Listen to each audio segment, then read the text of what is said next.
Verstappen gets in trouble with the FIA after quali. Fernando and George have a war of words after Friday's incident, and Isaac gets a huge boost after a strong quali. What if I told you that Max Verstappen's entire Dutch Grand Prix qualifying session almost ended in disaster? Not because of a crash, not because of Red Bull's setup struggles, but because of a technical investigation that put him under the spotlight of the FIA stewards. The reigning world champion, racing at his home Grand Prix, was suddenly under threat of a penalty that could have changed the entire weekend. And yet, the verdict shocked many fans. Today, we're breaking down exactly what happened, why Verstappen was investigated, and what this means for him and the championship moving forward. Let's rewind to Saturday qualifying at Zandvoort. The crowd was electric, orange smoke filled the air, and Verstappen was pushing to put his Red Bull in the best possible position. But then, in the middle of qualifying, the FIA noticed something strange. Max Verstappen was allegedly driving too slowly on track. Not just easing off, but so slow that the stewards opened an official investigation. In Formula One, that's no small thing. An FIA investigation during qualifying can swing results massively, sometimes turning a front-row start into a pit lane nightmare. So what exactly happened? According to the FIA, Verstappen may have breached Article 33.4 of the sporting regulations, which states that drivers must not drive unnecessarily slowly or in a way that could be considered dangerous. In other words, if you're crawling around on track while others are flying through at full speed, you're a moving roadblock. That was the suspicion. Did Max deliberately slow down in a way that could have blocked or endangered others? Immediately, fans online began buzzing. Could Verstappen really get a penalty at his home race? Would the Dutch Grand Prix, one of the most anticipated weekends for his supporters, start with controversy? Here's where it gets interesting. The stewards didn't just look at lap times, they dug deep. Telemetry, video replays, in-car footage, and radio messages were all analysed. And what did they find? The data revealed that Verstappen wasn't deliberately slowing down to block anyone. Instead, he had slowed because of a yellow flag situation. In Formula One, when yellow flags are waved, drivers must back off and reduce speed for safety reasons. That's exactly what Verstappen did. So while at first glance it looked suspicious, the deeper analysis showed that his actions were completely justified. The final verdict? No penalty for Max Verstappen. Case closed. For fans in the grandstands, this was an emotional rollercoaster. One moment you're cheering your hero on home soil, the next you're reading breaking news on your phone that he's under investigation. This uncertainty creates tension, both for fans and even for Verstappen himself. Because in Formula One, reputations can shift in an instant. Had the stewards ruled against him, Verstappen might have been pushed down the grid, giving rivals like McLaren, Ferrari, or Mercedes a massive advantage. Instead, the investigation ended up being just a scare. But it was enough to remind everyone that no driver, not even a world champion, is above scrutiny. After qualifying, Verstappen spoke about the session. He admitted it hadn't been an easy weekend. Red Bull had been struggling with the car's setup, battling to find grip and balance. But by the end of qualifying, Max felt they had turned a corner. He secured P3 on the grid, a solid position, especially considering the earlier concerns. His words revealed both relief and determination. Relief that the car was finally coming alive, and determination to fight for victory on Sunday in front of his home fans. So what does all this tell us? First, Verstappen is still under the microscope. Every move he makes is analysed, every action judged. When you're the reigning champion, that's the price you pay. Second, it highlights just how strict FIA regulations can be. Even a minor slow lap can trigger an investigation. Formula One is a sport where details matter. A fraction of a second, a tiny decision, can change everything. And third, it shows Verstappen's resilience. Even with the weight of expectation, the scrutiny of the stewards, and the pressure of performing at home, he kept his cool. He didn't lash out. He didn't panic. He explained the situation, let the data speak for itself, and moved on. Now I want to throw this question to you. Do you think the FIA is sometimes too strict with these investigations? Or is this exactly the kind of attention to detail Formula One needs to stay fair? Let me know what you think in the comments. I'm really curious to hear how fans view the balance between strict rules and letting drivers race. This story also fits into the bigger narrative of Verstappen's career. Love him or hate him, Max has become the kind of driver who generates headlines even when he doesn't get penalized. And that's powerful. It shows how central he is to the sport right now. Every investigation, every radio message, every performance gets magnified. For the FIA, it's a reminder of how closely fans watch their decisions. For Verstappen, it's another chapter in a career defined not only by speed, but also by constant scrutiny. In the end, Verstappen walked away without a penalty. The Dutch Grand Prix remained a celebration for his fans, and the investigation turned into more of a headline than a hammer blow. But the lesson here is clear. In Formula One, nothing is ever certain until the stewards have spoken. Even the greatest drivers can find themselves one decision away from disaster. Imagine this: you've spent months preparing for a race weekend, bringing one of the most famous cars in Formula One history. And then, by the end of Friday practice, your team is calling it the worst Friday of the season. That's exactly what happened to Ferrari at the Dutch Grand Prix. And to make it even more dramatic, Lewis Hamilton and Charles Leclerc didn't hold back on what went wrong and what might still go right. This weekend has already given us drama, frustration, and just a tiny spark of hope. The Dutch Grand Prix is one of the most intense races on the calendar. It's fast, it's technical, and the track at Zandvoort doesn't forgive mistakes. For Ferrari, Friday was supposed to be about fine-tuning their setup. Instead, it became a disaster. Their pace was inconsistent, the drivers were fighting the car more than the corners, and by the end of practice, Charles Leclerc admitted, "This was one of our worst Fridays." While Ferrari was struggling, Lewis Hamilton was quietly finding his rhythm again and dropping hints that Mercedes might be onto something. Let's start with Leclerc. He didn't sugarcoat a thing. He said, "I've been very poor. I haven't driven well today." In Formula One, drivers often blame the car, the conditions, or bad luck. But here we had a world-class driver openly admitting, "I wasn't good enough." That kind of honesty tells us two things. First, the Ferrari really is unpredictable. Leclerc explained that almost 90% of the lap time loss was coming from just 2 corners. Think about that. 2 corners destroying the whole lap. Second, it shows the pressure he's under. When a driver as talented as Leclerc blames himself, it means he knows the car won't save him. He has to adapt. For fans, this raw honesty creates an emotional connection. We're not just watching a driver. We're watching a person struggling with doubt, frustration, and the weight of expectation. So what exactly went wrong? Ferrari's biggest issue was consistency. The car behaved differently depending on wind direction and corner entry, which made it almost impossible to build confidence. Leclerc said it felt like the car was a completely different machine every time he approached the same corner. On paper, Ferrari should be competing near the front. In reality, they were losing huge chunks of time in the twisty middle sector of the track. When we see a giant like Ferrari stumble, it creates drama we can't look away from. We ask ourselves, can they bounce back, or are we watching a slow-motion collapse? Meanwhile, over at Mercedes, Lewis Hamilton was giving off a very different energy. After a tricky start to the season, Hamilton sounded almost relieved. He said the car was making progress and, more importantly, he felt like he was starting to enjoy driving again. That might sound small, but enjoyment is directly linked to performance.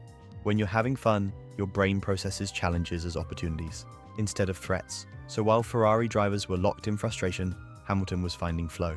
Yes, he admitted qualifying wasn't perfect, and yes, the car still had weaknesses.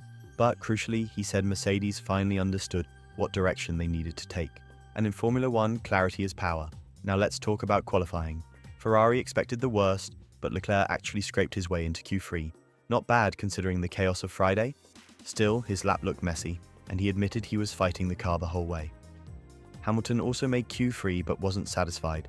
He wanted more pace, and he knows the car isn't quite ready to challenge Red Bull or McLaren head-on. But qualifying isn't the full story. The real test comes on Sunday, and with both Ferrari and Mercedes struggling in different ways, the race could turn into a battle of who adapts fastest. Why do moments like this matter so much in Formula One? Because they're about more than just lap times. They're about psychology under pressure. Ferrari's drivers are battling self-doubt and an unpredictable car.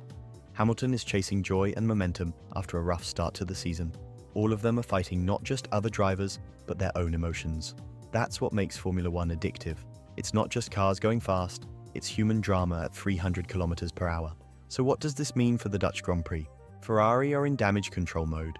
They've admitted their car setup isn't where they want it, and Sunday could be about survival rather than glory. For Hamilton and Mercedes, the vibe is different. They see progress, they believe the car is slowly becoming competitive again, and if Hamilton is right, if he really has rediscovered that spark, then don't be surprised if he pulls off something special during the race. The contrast is fascinating. One team drowning in frustration, the other climbing out of the shadows, and all of it playing out in front of thousands of Dutch fans, cheering for Max Verstappen. So here's the big question. Will Ferrari find a miracle fix and silence the critics? Or is this Dutch Grand Prix about to expose just how far they've fallen behind? And can Lewis Hamilton turn this small wave of optimism into a full comeback story? It's the final practice session at Zandvoort, the Dutch Grand Prix. The crowd is buzzing, cars are flying, and drivers are hunting for that last bit of pace before qualifying. Suddenly, drama strikes. Fernando Alonso is forced into the pit lane to avoid George Russell in what could have been a terrifying collision. It happened in the blink of an eye, but it left everyone asking the same question. How did this almost happen, and who was really at fault? Stick around because this near miss tells us something crucial about racing, pressure, and the razor-thin margins that separate glory from disaster. Let's rewind to set the scene. We're in FP3, the last chance for drivers to fine-tune before qualifying. Alonso is on a push lap, giving everything, chasing a quick time. He's focused, locked in, and running at full speed. Up ahead is George Russell, who looks like he's heading for the pits. Russell drifts toward pit entry, but then, instead of committing, he changes his mind and continues on track. That sudden move leaves Alonso with nowhere to go. He's coming in hot, and in a split second, his only option is to dive into the pit lane. No crash, no damage, but a situation that could have gone very wrong. Alonso's reaction came quickly over team radio. His words were sharp and to the point. They don't look in their mirrors. In that moment, his frustration was clear. But it wasn't just about Russell. Alonso was highlighting something deeper. In Formula One, drivers often find themselves at very different speeds, especially when one car is on a recharge lap and another is pushing flat out. That speed difference can be massive, and at a place like Zandvoort, with tight corners and little room for error, it can be genuinely dangerous. Now, when something like this happens, it doesn't just disappear. The FIA took notice right away. The incident was investigated as a possible breach of the rules. Specifically, they looked at whether Russell's actions could be seen as obstructing or as erratic driving at pit entry. The verdict was interesting. Mercedes Russell's team was fined €7,500 for failing to warn him that Alonso was approaching at full speed. Russell himself received only a warning. No penalty points, no grid drop. The reasoning was simple. He wasn't given the information he needed at the right time. The real issue was communication breakdown, not malice. Hours later, qualifying went ahead. Russell put his car 5th on the grid, Alonso 10th. But the story of FP3 lingered, because it showed once again how quickly things can spiral in Formula One. One miscommunication, one hesitation, and suddenly you're inches from disaster. And that's not something fans or drivers forget easily. What fascinates me about this incident is not just the on-track action, but the psychology behind it. Alonso's line, "They don't look in their mirrors," is more than just frustration. It's a look into how drivers process information under pressure. Russell probably didn't see Alonso. Maybe he thought he had space. Maybe he trusted his team to tell him if someone was close. The human brain under extreme focus can develop tunnel vision. When you're locked into one decision, like heading for the pits, your mind filters out everything else. At the same time, Alonso was in attack mode, eyes forward, everything screaming at him to go flat out. Those two mental states collided in one dangerous moment. Think about it. Alonso sees a gap that suddenly disappears. Russell believes he's clear. The team fails to deliver a timely message. 3 layers of perception, all slightly out of sync. That's the reality of Formula One. It's not just about who has the fastest car, but who can align team, driver, and communication perfectly, lap after lap. Now let's imagine the moment from Alonso's perspective. You're flying through Zandvoort, one of the tightest and most unforgiving circuits on the calendar. You're on a fast lap, pushing your car to the limit. The pit entry line is right there, and suddenly the car ahead moves across your path. Your brain registers danger instantly. The wall is closing in, the car is drifting across, and at 200 kilometers an hour you have less than a second to react. You yank the car into the pits, adrenaline pumping, heart racing. You avoided the crash, but only just. That kind of moment sticks with a driver. It's why the FIA stepped in. It's why teams are fined, because in Formula One, these things are not small mistakes. They are the difference between practice laps and catastrophic crashes, between a clean session and a hospital visit. That's how thin the margins are at this level. So what do we learn from this? First, awareness is everything. Alonso is right to be frustrated. A driver on a push lap needs space, and it's up to the teams and drivers around them to make sure they have it. Second, communication is critical. Mercedes admitted their mistake, and that's why the fine landed where it did. In a sport where a message can be the difference between victory and retirement, information has to be instant. Third, pressure changes perception. Drivers, even at the very top, can get locked into one decision, one line, and forget to check every angle. That's the psychology of racing. It's why these incidents happen, and why they'll keep happening as long as humans are behind the wheel. Formula One is often described as a battle of speed, but really it's a battle of synchronization. Car, driver, team, communication, all have to line up perfectly. When they don't, you get moments like Alonso versus Russell at Zandvoort, near misses that leave us holding our breath and remind everyone of just how dangerous this sport can be. Hadjar just achieved the unthinkable. In a season where rookies are often overlooked, the Racing Bulls driver has secured a P4 starting position at the Dutch Grand Prix. marking his best qualifying result in Formula One to date. Zandvoort is a track known for its challenging corners and unpredictable conditions. While the spotlight often shines on seasoned champions, it was a rookie who stole the show. Hadjar's lap was extraordinary. As he crossed the line, the timing screen showed P4, a position that defied expectations and placed him alongside drivers like Max Verstappen on the grid. Behind the wheel, Hadjar showed confidence. Reflecting on his performance, he said, "Very happy. Finally, I'm quite satisfied with what I did. It was a good job from me." His final corner was a masterclass in precision. A gust of wind could have unsettled him, but he embraced the challenge, extracting every ounce of performance from his car. Hadjar's journey to this point has been far from smooth. After a challenging debut season in Formula 2, where he finished 14th in the standings, many questioned his potential. But instead of succumbing to pressure, he used it as fuel. In 2024, he silenced critics by clinching 4 race victories and finishing as the runner-up in the championship. His resilience and determination proved that setbacks are merely setups for comebacks. Securing 4 at Zandvoort is not just a personal achievement, it is a statement to the entire F1 paddock. With Red Bull's close ties to Racing Bulls, speculation is growing about his future. Could this performance propel him into a seat with the senior team? Imagine a future where Hadjar lines up alongside Max Verstappen, both representing Red Bull Racing. The possibility is exciting. Tomorrow, as the lights go out, Hadjar will face the ultimate test. Starting from the second row, he will be up against the best drivers in the world. But if his qualifying performance is any indication, he is ready. It is not just about speed, it is about strategy, composure, and seizing the moment. Hadjar has shown he possesses all these qualities. Isaac Hadjar's journey is a testament to perseverance and belief.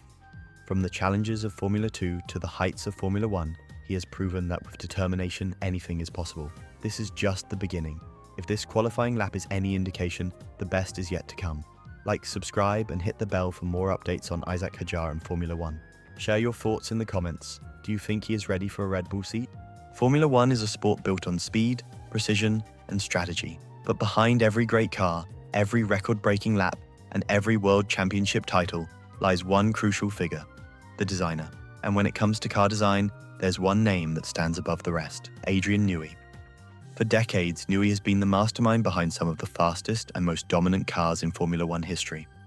From Williams in the 1990s to McLaren, and most famously with Red Bull Racing, his touch has defined eras of success. But now, whispers are growing louder about a new chapter.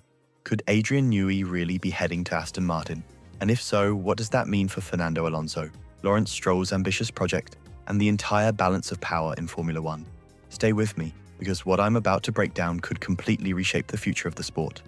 Let's start with the basics. Recently, Newey confirmed that he's in what he calls a learning phase after stepping back from his long and illustrious tenure at Red Bull. At 65 years old, you might expect someone to hang up the drafting pen and enjoy retirement. But this is Adrian Newey we're talking about. The man has been obsessed with aerodynamics since his teenage years. Retirement doesn't seem to be on his mind. Instead, he's been meeting with teams, listening to offers, and, importantly, paying close attention to Aston Martin. Now, here's where it gets really interesting. Aston Martin has been aggressively building for the future, with billionaire Lawrence Stroll funding the project, a state-of-the-art factory, and big-name hires across the paddock. They've made it clear they don't just want to compete, they want to win. And for Fernando Alonso, who continues to defy age and expectations at 43, this could be the final chance at a championship push. Add Adrian Newey into that mix, and suddenly the dream becomes a very real possibility. But before we get carried away, let's analyze why this move makes sense from a psychological perspective. Humans are drawn to unfinished business. Alonso has been chasing his elusive third world title for over a decade. Newey, on the other hand, thrives on challenges. The thought of taking Aston Martin, a team still learning to walk among giants, and turning them into world champions, that's the kind of challenge that could ignite his passion all over again. And here's the kicker: Aston Martin isn't shy about wanting him. Reports suggest that Lawrence Stroll has been rolling out the red carpet, offering not just money, but creative freedom, resources, and the chance to lead a legacy-defining project. For someone like Newey, who values freedom and innovation above all else, that's far more enticing than just another paycheck. Now let's connect this to the fans. Why should we care? Because history shows us what happens when Adrian Newey gets involved. Think back to the dominance of Williams in the 90s, McLaren's legendary cars, or Red Bull's stranglehold on the sport in the 2000s and 10 and beyond. Wherever Newey goes, success tends to follow. So if he really does join Aston Martin, the entire competitive order of Formula 1 could be turned upside down. Mercedes, Ferrari, and even Red Bull would suddenly have a very real threat on their hands. But let's pause for a moment, because here's the psychological trick Formula One always plays on us: anticipation. The sport thrives on what-if scenarios. What if Alonso finally gets his third title? What if Aston Martin jumps from midfield hopefuls to championship contenders? What if Red Bull loses their golden touch without Newey? These open questions keep fans hooked, and right now, Aston Martin is perfectly playing that game. Of course, there are challenges. Newey has admitted he's in no rush. He's observing, thinking, and weighing his options carefully. Some suggest Ferrari has also been knocking on his door, offering the allure of Maranello's history and prestige. And let's not forget that Red Bull themselves might still try to lure him back into some form of consultancy role. In other words, Aston Martin isn't the only suitor in this race. But here's where Fernando Alonso becomes the X factor. Alonso has often spoken about his admiration for Newey. Imagine being Alonso, knowing that the final chapter of your career could be written in partnership with the greatest designer in Formula One history. That's not just motivation, it's destiny. The synergy between Alonso's relentless driving spirit and Newey's engineering genius could create one of the most iconic partnerships the sport has ever seen. Think about it. Formula One fans love stories of legends uniting. Schumacher with Ferrari, Senna with McLaren, Hamilton with Mercedes. Could Alonso with Aston Martin and Newey be the next great tale? The emotional pull here is massive, and it's something Aston Martin is undoubtedly aware of. Now let's talk timing. The 2026 regulations are looming, with sweeping changes to power units and aerodynamics. These resets in Formula One history often shuffle the deck. It's no coincidence that Aston Martin is trying to secure Newey now. Give him a couple of years to build the foundation, and by the time 2026 rolls around, they could be perfectly placed to strike. So, what happens next? Right now, all eyes are on Adrian Newey. Fans, teams, and even rivals are waiting to see where he lands. For Aston Martin, this is more than just signing a designer. It's about credibility. It's about proving that they're not just a midfield team with big dreams, but genuine championship contenders. And for Fernando Alonso, this could mean everything. Time is not on his side, but with the right car, the right team, and Adrian Newey in his corner, the impossible suddenly feels possible again. So, let me leave you with this thought. Formula One is a sport of moments. A single decision, a single hire can change the course of history. If Adrian Newey chooses Aston Martin, we might look back at this as the moment the balance of power shifted forever.